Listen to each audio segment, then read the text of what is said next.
Well, hello, Glue Troopers. Max of Max's Models here. I hope you had a wonderful Valentine's Day. I certainly did.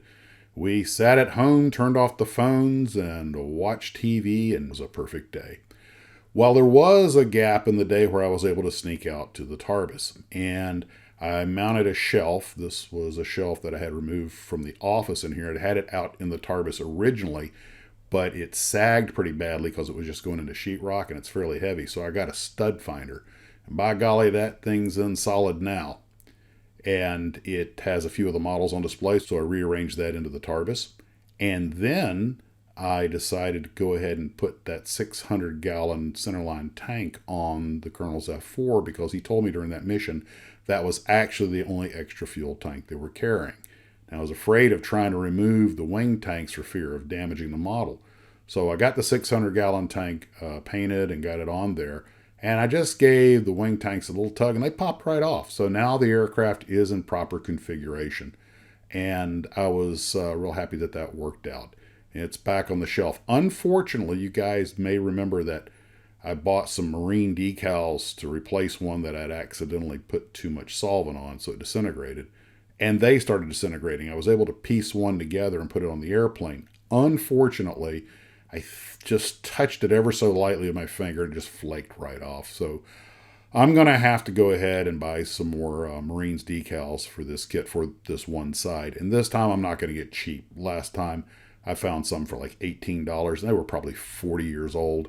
I don't remember if I used any restoration fluid on it. It probably didn't. I don't think this would have happened. So got cheap and paid the price. Never time to do it right, always time to do it over. Don't judge me, monkey. Okay, go ahead, judge.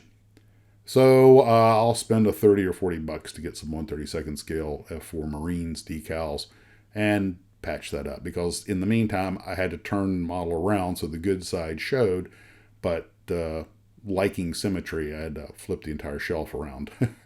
All the models up there are turned that way now. One other minor foible that happened was I was putting some of the models, transferring them from the house to the Tarbis to make room on the shelves inside the house.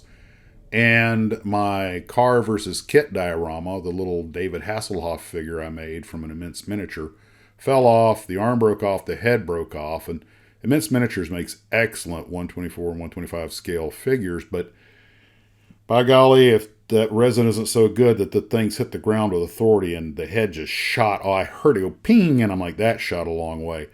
Couldn't find it. Wound up moving all the furniture, moving the shelves, everything, sweeping, dusting.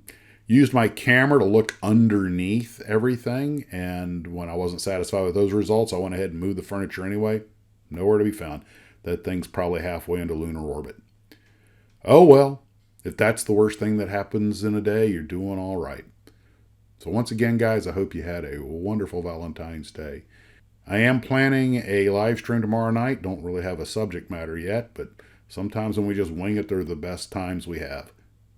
You take care of yourselves. We'll talk to you later, and as always, model on.